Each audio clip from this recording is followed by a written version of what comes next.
Hello guys, good morning sa inyo lahat. Gagawa ko ngayon ng my own way of coleslaw na medyo healthy siya. So ihalo ko lang isibuyas, tapos kulina may all-purpose dressing.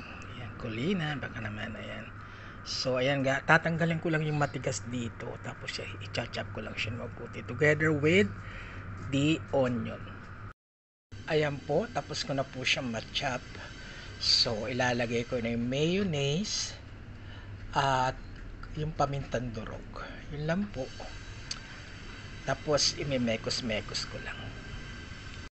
So eto na guys, nahalo ko na yung mayonnaise, nahalo ko na rin yung sibuyas at paminta. So imemekos-mekos ko na lang siya. Ayan.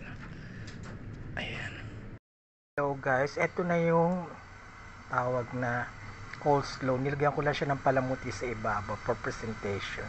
Ito po ginagawa namin sa ibang bansa. I work in Israel for almost 7 years. Doon naman ang nilalagay lang is lemon, then yung olive oil, konting salt. Dito naman sa Pilipinas, syempre nasanay sa mayonnaise.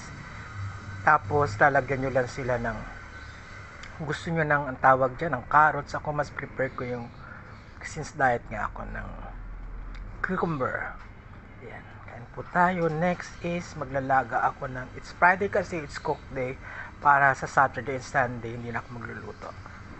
So eto siya, ang iluluto ko naman is